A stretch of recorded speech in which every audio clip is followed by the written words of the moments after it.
요한일서 5장 13절로 21절까지의 말씀입니다. 내가 하나님의 아들의 이름을 믿는 너희에게 이것을 쓴 것은 너희로 하여금 너희에게 영생이 있음을 알게 하려 함이라. 그를 향하여 우리의 가진 바 담대한 것이 이것이니 그의 뜻대로 무엇을 구하면 들으심이라. 우리가 무엇이든지 구하는 바를 들으시는 줄을 안즉 우리가 그에게 구한 그것을 얻은 줄을 또한 아느니라. 누구든지 형제가 사망이 이르지 아니한 죄 범하는 것을 보거든 구하라. 그러면 사망이 이르지 아니하는 범죄자들을 위하여 저에게 생명을 주시리라. 사망이 이르는 죄가 있으니 이에 대하여 나는 구하라 하지 않노라. 모든 불의가 죄로 돼 사망이 이르지 아니하는 죄도 있도다. 하나님께로서 난 자마다 범죄치 아니하는 줄을 우리가 아노라. 하나님께로서 나신 자가 저를 지키심에 악한 자가 저를 만지지도 못하느니라. 또 아는 것은 우리는 하나님께 속하고 온 세상은 악한 자 안에 처한 것이며, 또 아는 것은 하나님의 아들이 이르러 우리에게 지각을 주사 우리로 참된 자를 알게 하신 것과 또한 우리가 참된 자 곧 그의 아들 예수 그리스도 안에 있는 것이니 그는 참 하나님이시요 영생이시라. 다 같이 아멘. 제가 전도사 시절 때 작년 교구를 맡고서 열심히 하던 중에 있다가 이제 연말이 되어서 다른 예배당으로 발령을 받게 되었는데 덕정 예배당으로 발령을 받게 되었습니다. 이곳에서 살다가 덕정 예배당으로 가려고 하니 시쳇말로 참 심란했습니다. 그래서 마음 가운데 생각하기를, 하나님 왜 나를 보내셨죠? 라고 얼마나 되물었는지 모릅니다.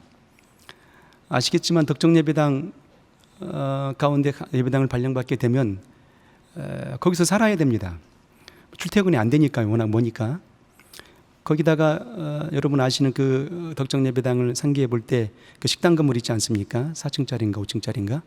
거기 2층에 한쪽 귀퉁이에 조그마한 방을 하나 만들어서 거기가 이제 숙소가 되는 겁니다. 제가 좀 소심합니다. 그래서 혼자 자는 걸 별로 좋아하지 않습니다.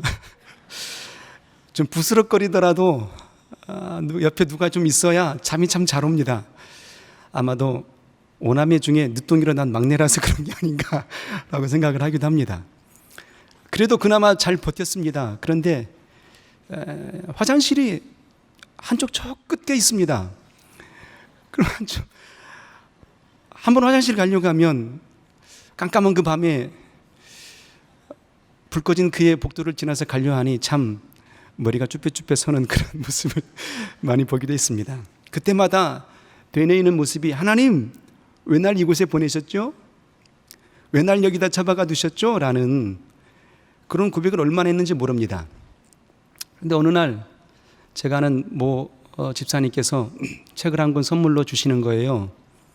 그 선물이 하도 좋아서, 책을 주니까 좋아서 제목이 뭔가 봤더니 내려놓음이에요.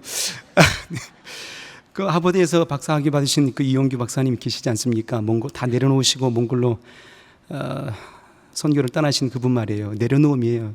그 제목을 받는 순간 하나님이 말씀하심이로구나 라고 그렇게 여겨졌습니다. 그래서 그 책을 보는데 굉장한 큰 감동을 받았습니다. 그리고 생각을 고쳐먹고 그 덕정에서의 그 모든 삶의 1년 동안의 과정들 속에 참 많이 기도하고 정말 많은 책을 보게 되었습니다. 남는 게 시간이었으니까요. 그래서 늘 하루에 보통 한 권 정도 책을 봤던 것 같습니다. 늘 책을 보고, 그리고 저녁이면 기도하고, 그런 모습 속에 하나님이 나에게 말씀하심의 역사, 거기서 제가 나름대로 좀 훈련을 받았겠구나라고 그렇게 상상해 봅니다. 그리고 안정을 찾게 되었죠. 다시 또 그 책을 선물하신 집사님 어느 날 또 만나게 되었습니다. 그분이 또 다른 선물을 주시는 겁니다. 책을. 그런데 그 책 제목이 더 내려놓음이었어요. 그 책을 받는 순간에 제가 또다시 주님의 음성으로 받게 된 것입니다. 아직도 내가 내려놓지 못한 것들이 많구나, 내가 비우지 못한 것들이 많구나라는 것들을 느끼게 된 것입니다. 이제 목사로 기름 부음 받은 지 10년째입니다. 여전히 지금도 변하지 못한 것들이 있고 여전히 지금도 내려놓지 못한 무수히 많은 내 자아가 내 속에 존재하고 있음을 느끼게 되는 겁니다. 변하지 못한 심령이 내게 있고 세상 말로 말하게 되면 욕심도 갖고 있고 누르지 못하는 정욕도 있고 내려놓지 못하는 욕심도 있어서 아직은 내가 멀었구나, 아직은 내가 변하려면 멀었구나 라는 그 생각을 하게 되는 것입니다. 우리 모두는 어떤 존재이겠습니까? 그리스도 예수로 부름받은 존재들 아니겠습니까? 다시 말하면 그리스도인입니다. 성도라는 거죠. 그리스도인이라는 그 자세의 역사의 중심의 세계의 사고가는 천국을 소망하는 자들의 삶의 모습을 보이는 자들입니다. 이 땅에 소망을 두지 않고 주님 나라 영광의 보좌 우편에 함께 앉기를 소원하는 그 간절함의 역사가 묻어져 있는 자들입니다. 그런데 아쉬운 것은 우리가 천국을 소망할 때 죽음 이후에 내가 가야 될 곳이라고만 여기고 있는 것입니다. 오늘 이 현장 속에, 오늘 이 순간 속에 내 안에 임하시는 하나님의 나라, 하나님의 천국은 소망하지 않고 있다는 사실인 것이거든요. 오늘 이 현장 속에, 우리 각각의 이 시간 속에, 곧 우리의 영혼 속에 하나님의 천국이 이루어지지 않고 있다면, 하나님의 나라가 응하여지지 않고 있다면 과연 죽음 이후에 천국을 기대할 수 있을까요? 결코 자신할 수 없는 것입니다.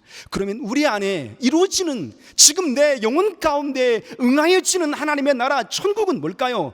어느 날 바리새인이 예수께 묻습니다. 천국은 어느 때 임하겠습니까? 라고 주님께 물었습니다.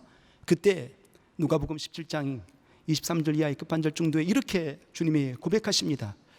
천국은 여기 있다 저기 있다 말할 수 없나니 너희 안에 임하였느니라 라고 말씀하신다 이 말입니다. 너희 안에 있느니라 라고 말씀하시는 거예요. 하나님의 나라 천국은 우리 안에 임하여야 되는 것입니다. 결국 우리 안에 하나님의 나라 천국이 내 안에 응하여지는 그 순간이 어떤 순간이겠습니까? 바로 하나님의 말씀으로 지배당하는 자, 하나님의 말씀으로 통치받는 자, 하나님의 언약의 약속이 말씀 가운데 순종하여 나아가는 삶의 언저리가 바로 내 속에 하나님의 나라가 응하여지고 이루어지는 자의 삶의 모습인 것입니다. 이런 삶을 가진 자가 주님 처치 부활에 동참할 수 있는 것이고, 우리가 죽고 난 이후에 천국의 영원한 나라에 곧 주 예수 영광의 보좌 우편에 앉을 수 있는 넉넉한 심령이 되는 것입니다. 그러므로 여러분, 죽음 이후에 갈 천국을 기대하기 전에 오늘 이 밤에 내 영혼 속에 하나님의 나라, 하나님의 천국이 응하여지는 역사 있기를 주 이름으로 축원합니다. 여러분, 사람들이 인생을 구별하는 구별법과 하나님이 우리 인생을 구별하는 구별법이 다르다는 사실 정도는 아시지 않겠습니까? 사람들이 우리 인생을 구별할 때에는 가진 자와 가지지 못한 자로 구별하는 것입니다.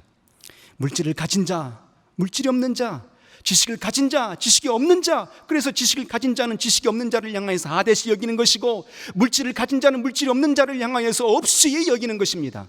바로 소유의 유무에 따라서 그의 인생을 구별하는 거죠.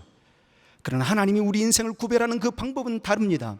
하나님 우리 인생을 구별하는 그 방법의 초점은 예수 그리스도 안에 있느냐 없느냐로 구별하는 것입니다.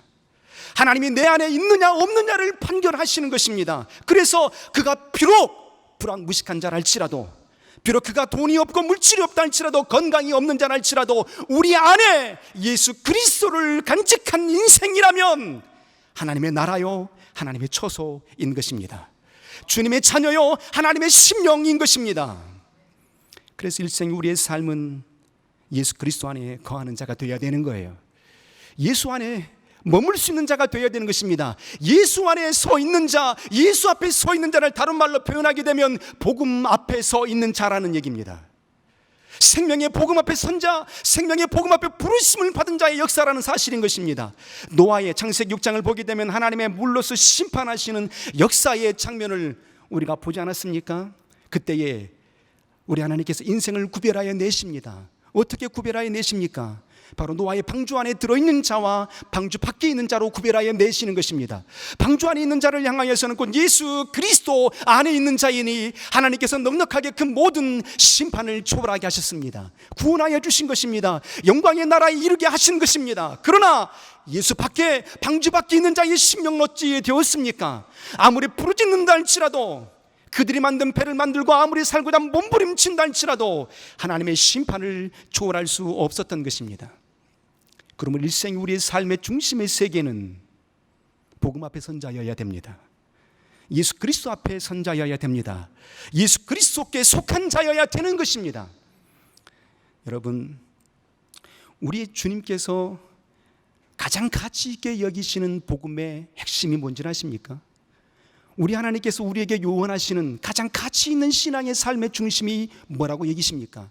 그건 바로 예수 그리스도 안에 복음 앞에 서 있는 그의 사실의 현장을 원하시는 것이죠.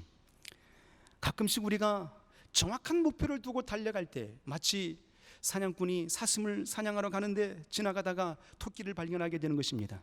지금 사슴을 사냥하러 가는데 눈앞에 지나가는 사슴을 보고 그 사슴을 놓쳐버리고 토끼만 쫓아가는 것입니다. 이것이 뭐겠습니까? 본질을 놓치는 자죠. 곧 우리 주 예수 그리스도께서 우리를 향한 복음의 핵심의 원하심, 그 복음의 핵심이 결국 뭐겠느냐 하는 것인데, 그 복음의 핵심은 예수 그리스도 안에 있는 것이죠. 복음 안에 서 있는 자의 모습을 우리에게 원하시는 것입니다. 이것이 신앙인들이 원하는, 신앙인들이 갖춰야 될 가장 핵심적인 요체라고도 말할 수 있는 것입니다. 그래서 우리는 복음 앞에 진실해야 돼요. 복음 앞에 선명해야 되는 것입니다. 복음 앞에 주님이 주시는 그 풍성한 삶을 나눌 수 있는 자가 되어야 되는 것입니다. 일생이 우리의 생명에, 우리의 사심의 모든 역사 속에 우리가 주장해야 되고, 우리가 바라봐야 되고, 우리가 붙들어야 될 생명의 역사, 그 중심의 세계는 썩어질 것들이 아니지 않겠습니까? 사라질 것들이 아니지 않겠습니까? 그 모든 중심의 세계는 오직 예수 그리스도 안에, 오직 복음 앞에 선 자여야 되는 것입니다. 그 복음의 소리를 듣고 그의 복음 앞에 진실로 내 영혼을 그 거울 앞에 내어놓고 그의 복음의 선명성 앞에 내 영혼을 휘몰아쳐 갈 수 있는 자, 그러므로 주님께서 나를 통하여서 열매 맺게 하여 주시는 그 역사의 열매를 함께 나눌 수 있는 존재여야 되는 것입니다. 이것이 오늘 이전에게 하나님 우리를 불러내신 믿음의 중심의 세계인 것입니다. 이 역사의 세계가 여러분의 심령 가운데 넉넉하게 이루어지기를 주 이름으로 축복합니다. 오늘 우리가 요한 1서를 보지 않았겠습니까? 요한서신 잘 아시는 것처럼 사도 요한이 쓴 성경입니다. 이 당시에 성경을 쓸 당시에 그 배경의 역사를 보게 되면 당시에 기득권을 가진 자들에게 그리스도인들이 모진 핍박을 받게 되고 있는 현실에 놓여 있는 모습이었습니다. 그리고 이방 문화들이 침투해 들어오고 있었죠. 그리고 무수히 많은 이단들이 펼쳐지게 된 그때의 현실이었습니다.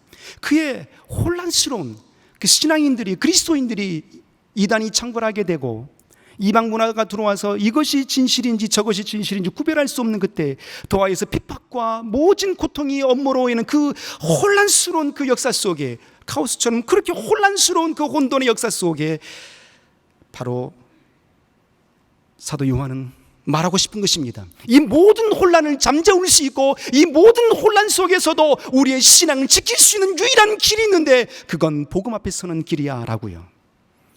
그건 바로 복음 앞에 서는 길이라고 바로 사도 요한은 말하고 있는 것입니다. 그래서 진실로 복음 앞에 선 자들을 향하여서 이러한 축복이 있으리니, 이러한 생명이 너에게 넘치리니 라고 그렇게 간절한 어조로 말하고 있는 것입니다. 그래서 오늘 본문 요한일서 5장 12절에 뭐라고 말합니까? 아들이 있는 자에게는 생명이 있고 아들이 없는 자에게는 생명이 없나니라고 그렇게 말하는 것입니다. 자, 그렇다면 우리가 복음 앞에 서야 되는 그 이유가 뭘까요? 우리가 복음 앞에 서게 된다면 하나님 우리에게 주시는 은총, 하나님 우리에게 주신 그 놀라운 축복은 뭘까요? 그 사실을 우리가 알 수 있다면 넉넉하게 흔들리지 아니할 수 있는 복 있는 성도의 삶이 될 거라고 확신합니다.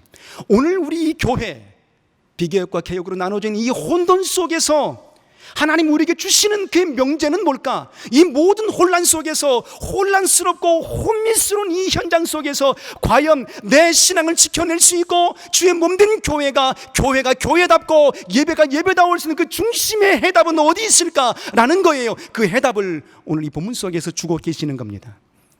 이 말씀을 넉넉하게 여러분의 신비에 새기시고 일생의 끝까지 이 말씀을 붙들고 나아가는 자가 되기를 주의 이름으로 소원합니다.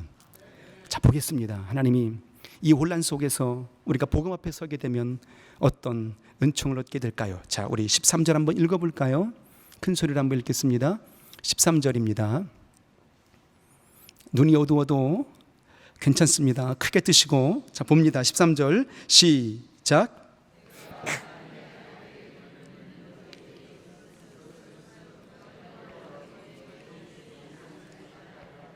네. 내가 하나님의 아들의 이름을 믿는 너희에게 이것을 쓴 것은 너희로 하여금 너희에게 뭐가 있음을 알게 하려 하심이라? 영생. 복음 앞에 선자들에게 주시는 하나님의 은총은 영생입니다. 예수 그리스도 안에 들어온 자들에게 주시는 유일한 특권, 예수 그리스도 안에 속한 자들만이 누릴 수 있는 절대절명의 특권이 뭐냐? 영생입니다. 그러면 도대체 그 영생을 얻기 위해서 주 예수 그리스도 복음 앞에 선자가 되어야 되는데 결국 복음이 뭐겠느냐 하는 얘기예요. 도대체 복음이 뭘까?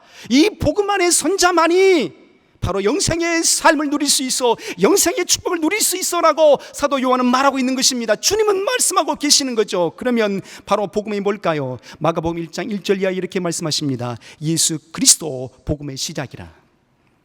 복음은 예수 그리스도이십니다. 믿으시면 아멘. 복음은 다른 것이 아니에요. 예수 그리스도 하나님의 아들, 그분이 복음입니다. 유일한 복음이죠. 복된 소식이라고 말하는데 왜 예수 그리스도께서 우리에게 복음이 되실까요? 그가 친히 하나님의 아들이 우리의 인생의 모습으로 이 땅에 오셔서 우리의 모든 질과 허물을 짊어지시고 친히 죽으셨고 다시 부활하셨으며 우리의 영혼을 향해서 성령을 보내주신 분이시기 때문입니다. 그러므로 주 예수 그리스도 없이는 하나님의 영광의 나라에 이룰 수 있는 그 어떤 존재도 없는 거예요. 사도행전 4장 12절 이하에 하시는 말씀이 그렇습니다. 천하 범사에 구원 얻을 만한 다른 이름을 우리에게 주신 적이 없나니 라고요. 그래서 복음의 핵심은 예수 그리스도이신데 예수 그리스도를 말미암아서 얻어지는 그 유일무이한 생명의 역사는 요한복음 17장 3절에 이렇게 말씀하십니다. 영생은 유일하신 참 하나님과 그의 보내신 자 예수 그리스도를 아는 것이니이다 라고요. 예수 그리스도를 알게 하시고자 소원하심으로 우리를 복음 앞에 불러내신 것입니다. 그래서 사도 요한이 이렇게 말합니다. 자, 뭐라고 말할까요? 20절입니다. 복음이 도대체 뭘까라는 그 역사 속에 복음은 이런 것이야, 복음을 주신 이유를 설명하고 있습니다. 자, 사도 20절 한번 읽겠습니다. 요한일서 5장 20절 큰 소리로 시작. 또 아는 것은 하나님의 아들이 이르러 우리에게 지각을 주사 우리로 참된 자를 알게 하신 것과 또한 우리가 참된 자 곧 그의 아들 예수 그리스도 안에 있는 것이니 그는 참 하나님이시요 영생이시라. 뭐라고 말씀하십니까? 복음을 주신 이유, 복음이 뭔데요? 라고 묻게 된다면 바로 이렇게 말합니다. 하나님의 아들, 우리 복음이라 이 말입니다. 그래서 하나님의 아들이 이르러 우리에게 지각을 주사 어떻게 하셨다고요? 복음을 주신 이유를 말합니다. 우리로 참된 자를 알게 하시려고. 그렇죠? 그 참된 자가 누구라고요? 예수 그리스도. 우리에게 복음을 주신 그 역사의 이유는, 우리에게 성경 66권을 주신 그 중심의 세계는 하나님의 아들을 알게 하시고자 원하심인 것입니다. 이 역사가 바로 복음인 것이죠. 사도 요한은 이렇게 말하고 있는 것입니다. 너희가 복음을 알라. 너희가 예수 그리스도를 아는 자가 되어라. 너희가 바로 예수 그리스도를 알게 될 때에 너희에게 생명이 있느니라. 하나님의 아들이 있는 자에게는 생명이 있고 하나님의 아들이 없는 자에게는 생명이 없느니라라고요. 강력하게 복음을 받아야 되는 그의 이유를 말하고 있는 것입니다. 또 다른 이유를 뭐라고 말합니까? 참된 자를 알게 하신 것과 이어서 하시는 말씀이 또한 우리가 참된 자 곧 그의 아들 예수 그리스도 안에 있게 하는 것입니다. 복음을 주신 그의 생명의 이유는 예수 그리스도를 알게 하시는 것이고, 더 나아가서 아는 것으로 끝나는 것이 아니라 예수 그리스도 안에 완전히 들어가 버리는 것, 그가 내가 되고 내가 그가 되는 그 역사의 세계를 주님이 원하시고 계시는 것입니다. 이 역사의 세계가 바로 복음 앞에 선자의 모습입니다. 이 혼란과 환란 속에서 넉넉하게 이겨낼 수 있는 가장 중심의 해답인 것입니다. 믿으시면 아멘. 여러분의 힘으로 이 모든 세계를 펼쳐갈 수 없는 것입니다. 여러분의 능으로도 영광의 문을 열 수 없는 것입니다. 여러분의 지혜로도 감당할 수 없는 것입니다. 오직 하나님의 아들 예수 그리스도 복음으로만이 우리가 영광의 나라를 이루게 하시고 주의 몸된 교회를 교회답게 세워가게 하시는 것입니다. 내 뜻대로가 아니라 하나님의 뜻대로여야 된다라는 얘기입니다. 그래서 우리는 이 말씀처럼 예수 그리스도 참된 자를 알아가는 신앙인이 되어야 되는 것이고, 더 나아가 예수 그리스도 안에 들어갈 수 있는 존재가 되어야 되는 것입니다. 바로 복음 앞에 진실한 자가 되어야 되는 것입니다. 복음 앞에 진실한 자, 그 역사의 세계의 중심이 뭘까요? 복음 앞에 진실하다고 말하는 것은 말씀의 거울 앞에 내 영혼을 비춰야 되는 것입니다. 그 말씀의 영광의 거울 앞에 내 영혼을 비치게 되니 나의 허물들이 밝히 드러나게 되는 것이고, 나의 연약함들을 알게 되는 것이고, 그리고 내 모든 부족함들을 하나님께 아뢰을 수 있는 것입니다. 그때에 비로소 나의 존재의 삶이 하나님의 사람으로 변화되기 시작하게 되는 것입니다. 내 존재의 삶이 내 중심에서 하나님 중심의 삶으로 변화되기 시작하게 되는 것입니다. 결코 하나님 앞에 복음 앞에 진실로 서지 못한다면, 복음 앞에 우리가 진실하게 설 수 없다면, 영광의 거울 앞에 설 수 없다면 우리의 삶은 변할 수 없는 것입니다. 그 말씀의 거울 앞에 서게 된 자들의 모습 속에 우리의 삶의 역사가 펼쳐지게 되는 것이죠. 그래서 우리가 복음의 말씀의 거울 앞에 서게 되는데 연약함들이 보이지 않습니까? 그런데 우리가 말씀의 거울 앞에 선 자의 모습인가 선지 못한 자의 모습인가를 우리의 삶 속에 비춰보게 될 때, 물질을 향해서 우리가 어떤 눈으로 바라보느냐에 따라서 내가 복음 앞에 선 자, 그 말씀 앞에 진실한 자인지 진실지 못한 자인지 우리가 발견하게 되는 것입니다. 복음 앞에 선 자의 모습과 복음 앞에 서지 못한 자가 바라보는 그 물질의 세계관이 다릅니다. 믿지 않는 자들이 바라보는 물질의 세계관은 어떻게 본 줄 아십니까? 거울을 통해서 물질을 바라보게 됩니다. 거울을 통해서 만물을 바라보게 되는 거예요. 그래서 거울을 통해서 보니 그 물질을 바라볼 때 무엇이 비칠까요? 바로 내 자신이 비추게 되는 거죠. 곧 그 모든 물질이 내 것이라고 여기게 되는 것입니다. 내가 주인이야라고 여기게 되는 거예요. 물질을 바라볼 때 거울로서 비치게 되는 자신의 모습이 비치는 겁니다. 그래서 누가복음 12장에 보게 되면 어리석은 부자의 비유가 거기서 나오는 것입니다. 이제 풍년이 되었으니 이 창고를 헐고 내 창고를 크게 지어서 내 곡식과 내 재물을 여기다 다 저장하리라. 그리고 내 영혼아 이제 편히 쉬자, 먹고 마시우자 라고 그렇게 고백하는 겁니다. 모든 것이 그 주인의 누구라고요? 내 것이라고 보이는 거예요. 이 세계의 사고가는 어떤 눈으로 보았기 때문에라고 말하고 있는 것입니까? 거울을 통해서 보았기 때문인 것입니다. 그 모든 만물을, 물질을 거울을 통해서 보았기 때문에 내 자신이 비치는 거예요. 그러나 복음 앞에 선 자는 그 물질을 바라볼 때 거울로 비춰보는 것이 아니라 창을 통해서 물질과 만물을 보게 되는 것입니다. 창을 열고 만물을 바라보게 되니 늦은 비와 이른 비를 내려주시는 하나님이 보이는 것입니다. 때를 따라 철을 따라 양식을 공급하여 주신 하나님의 손길을 경험하게 되는 것입니다. 그래서 그 모든 수고 역사 속에 주시는 이가 하나님이시고 거두시는 이도 하나님이심을 발견하게 되는 것입니다. 그래서 복음 앞에 선 자는 모든 만물과 모든 물질을 볼 때 이것이 내가 주인이 된 자가 되는 것이 아니라 하나님이 만물의 주인인 것을 고백할 수 있게 되는 것입니다. 주신 이도 하나님, 거두신 이도 하나님, 취하신 이도 하나님이신 것입니다. 그것이 이 역사의 세계가 바로 복음 앞에 선 자, 복음 앞에 말씀의 거울 앞에 선 진실로 선 자의 모습인 것입니다. 그런데 우리는 가끔씩 이렇게 하지 않습니까? 그 말씀의 거울 앞에 선 자의 그 모습의 삶의 모습이 변하여서 그 말씀을 내 영혼을 비추는 거울로 삼아야 되는데 그 말씀의 거울을 향하여서 무사람을 비춥니다.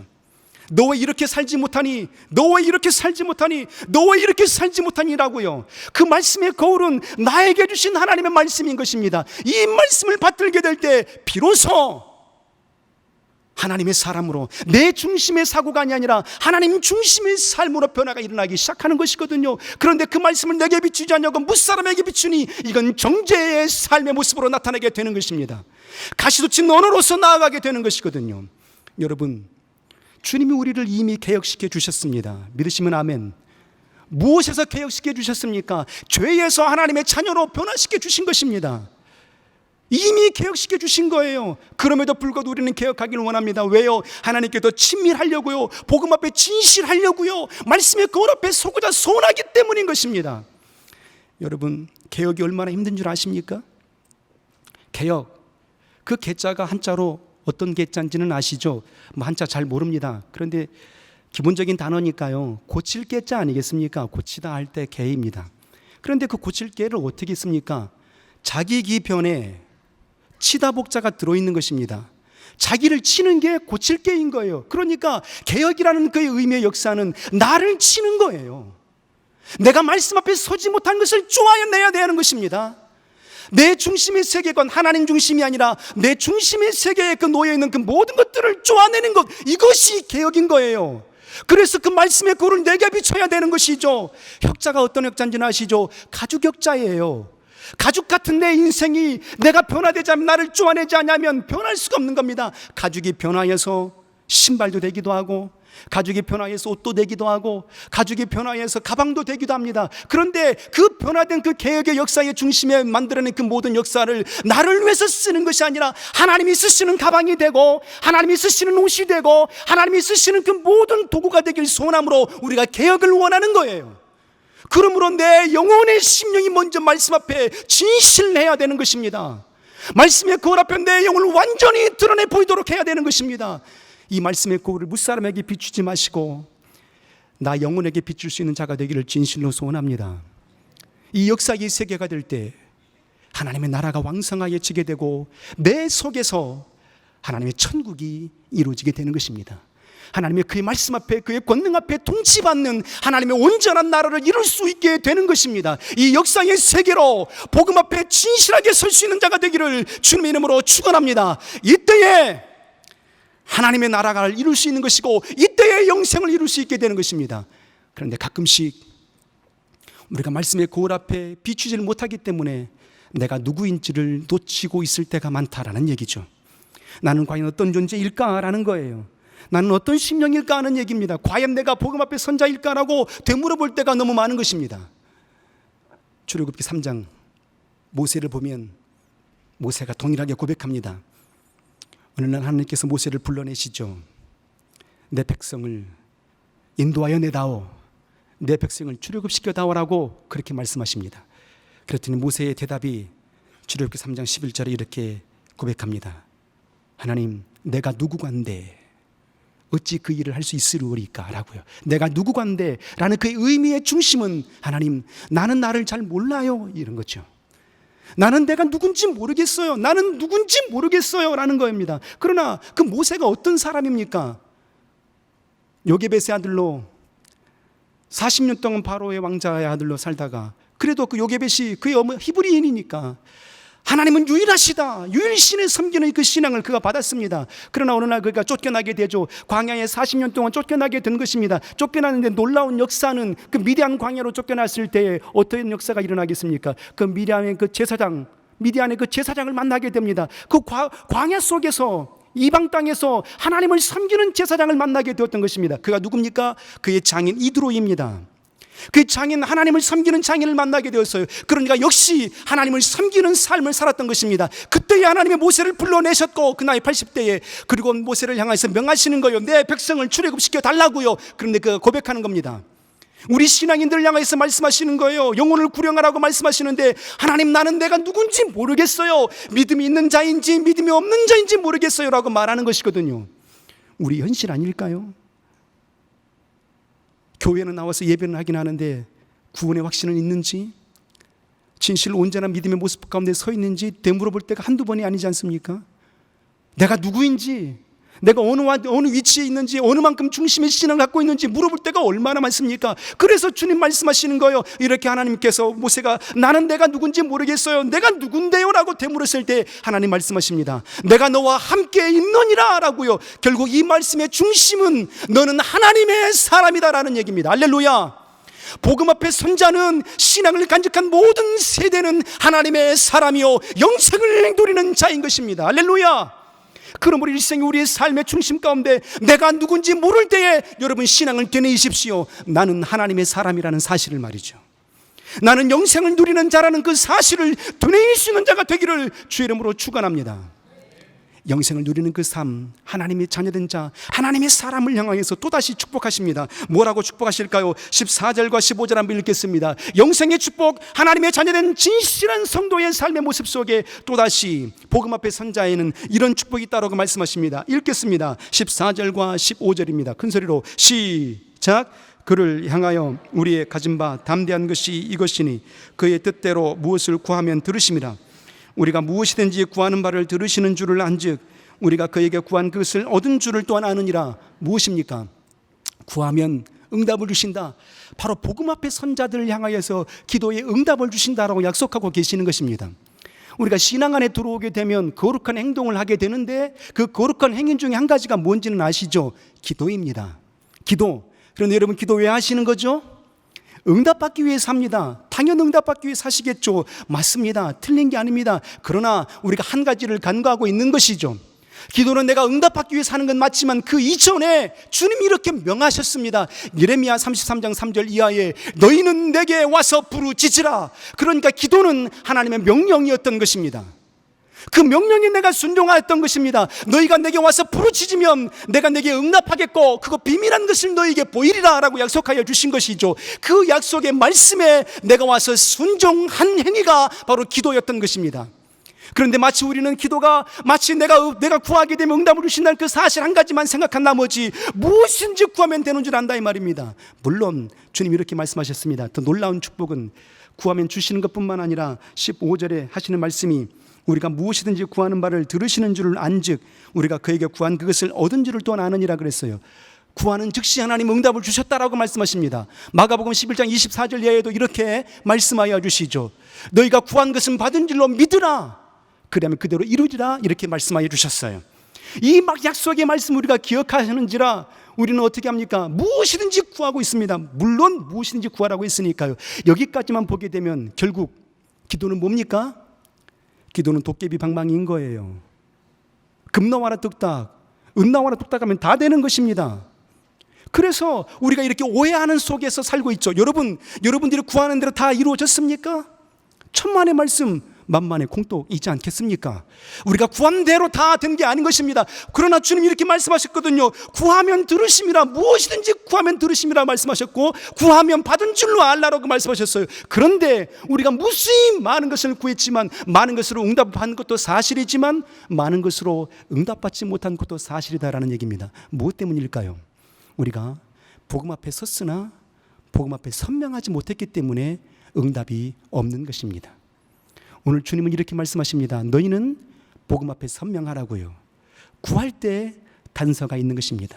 하나님의 명령에 순종하여 우리가 구하는 건 맞지만 어느 때 하나님이 응답하실까? 자, 봅니다. 14절에 이렇게 말씀하십니다. 복음 앞에 선명해야 하나님이 응답을 주셔라고 그렇게 명시하셨음에도 불구하고도 우리는 보고 싶은 것만 봤다 이 말입니다. 이렇게 말씀하시죠. 그를 향하여 우리의 가진 바 담대한 것이 이것이니 무엇대로 구하면? 그의 뜻대로 구하면이에요. 그의 뜻대로 구하면이라는 의미가 뭐겠습니까? 복음 앞에 선명하라는 거예요. 생명의 말씀 앞에 선명한 자, 그러니까 내 뜻대로 내가 원하는 대로 구한 것이 아니라는 것입니다. 믿음이 무엇이냐? 믿음이 뭐겠습니까? 하나님을 믿는 것, 이것이 믿음이겠습니까? 아니, 믿음이라고 말하는 것은 나의 원함이 아니라 하나님의 원하심인 거예요. 그래서 주님도 겟세마네 동산에서 뭐라고 기도하십니까? 내 뜻대로 마옵시고 아버지 원대로 되기를 소원합니다라고 구했던 것입니다. 아버지 하나님의 믿음을 구한 것입니다. 그러니까 우리가 구해야 될 것이 뭐겠습니까? 마태복음 6장 30절 이하에 이렇게 말씀하십니다. 너희는 무엇을 먹을까? 무엇을 마실까? 무엇을 입을까? 염려하지 말라. 먼저 그의 나라와 그의 의를 구하라. 그리하면 하나님께서 이 모든 것을 너희에게 더하시리라 말씀하신 겁니다.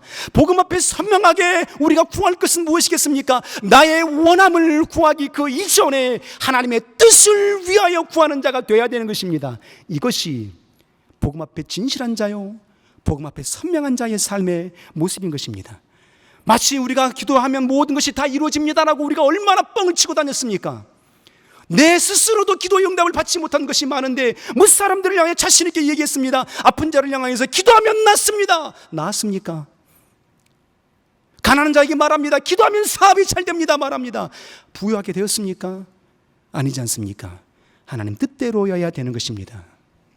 결국 그래서 하박국 선지자의 고백이 이런 것입니다. 비록 내가 가진 것이 없고 내 모든 소유가 없다 할지라도 하나님이 내 안에 계시면 곧 내가 복음 앞에 선자가 된다면 무화과 잎이 무성치 못할지라도 감람나무에 기름이 없을지라도 포도나무에 소출이 없을지라도 논밭에 식물이 없을지라도 우리 양이 없고 외양간에 송아지가 없을지라도 난 여호와로 인하여 기뻐하고 즐거워하리로다. 이 역사의 세계가 펼쳐지게 되는 것이거든요. 세상 사람들의 기준법은 사람들의 향하여서 가지고 있느냐 가지지 못하고 있느냐 그 소유의 유무에 있지만 하나님 나라의 부요하심의 역사의 충만의 역사의 분량은 예수 그리스도 안에 있느냐 없느냐를 판결하시는 것입니다. 그러므로 일평생에 복음 앞에 선명하십시오. 비록 우리가 구한 것이 응답이 더디다 할지라도 예수 그리스도 안에 있는 자라면 하나님의 사람이요 하나님의 세계가 나의 세계가 되는 것입니다. 할렐루야. 그러므로 진실로 복음 앞에 선명한 자가 되십시오. 그의 뜻대로 구하고 풍성한 열매를 맺을 수 있는 자가 되기를 소원합니다. 마지막으로 성경 한 절만 더 읽겠습니다. 18절입니다 18절 한번 읽어볼까요? 큰 소리로 시작. 하나님께로서 난 자마다 범죄치 아니하는 줄을 우리가 아노라. 하나님께로서 나신 자가 저를 지키심에 악한 자가 저를 만지지도 못하느니라. 복음 앞에 선자를 향하여서 약속하심의 축복은 악에 빠지지 않도록 우리를 보존하여 지키신다는 겁니다. 이 세상이 어떤 곳입니까? 이사야서 32장 2절에 이렇게 말씀하십니다. 이 땅은 광풍으로 가득한 곳, 폭우로 가득한 곳이라고 그랬어요. 그런데 하나님을 향해서 이렇게 말씀하십니다. 하나님은 광풍을 막아주시는 분, 하나님은 폭우를 가리워주시는 분이라고 그렇게 말씀하고 계시는 것입니다. 결국 누구를 향해서 그 폭우를 막아주고 누구를 향해서 그 모든 거친 비구름을 하나님께서 막아주시는 분이 되실까요? 복음 앞에 선자만을 하나님이 막아주시는 것입니다. 할렐루야. 그래서 우리의 모든 삶의 역사는 복음 앞에 선자여야 되는 것입니다. 그때에 하나님 우리를 지키시는 축복이 있으니까요. 이사야서 43장 2절에 이렇게 말씀하십니다.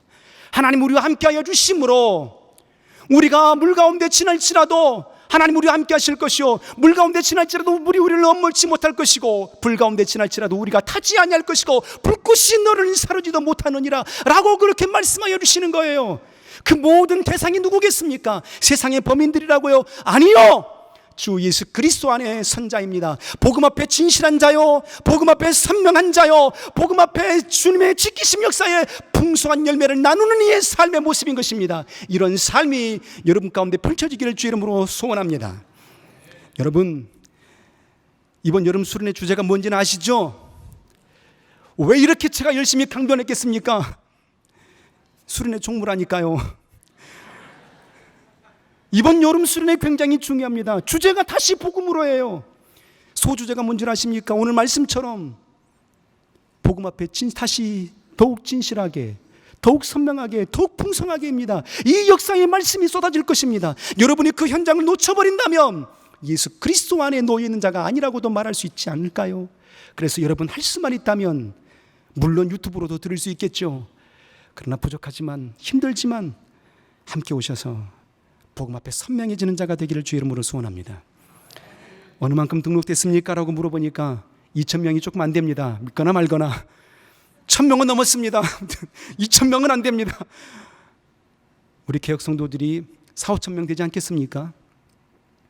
절반만 가자니까요. 뒤집어지는 역사가 나타날 것입니다. 여러분이 다시 복음 앞에 선자의 진실한 성도의 삶이 되어주셔서 하나님의 자녀의 삶으로, 영생을 누리는 자의 삶으로, 복음 앞에 선명해지는 자의 삶이 되어서 구하는 모든 것들이 응답으로 이루어지는 역사가 있도록, 그러므로 하나님이 지켜주시는 역사를 통하여서 풍성한 열매를 나눌 수 있는 아름다운 세대가 되기를 주 이름으로 소원합니다.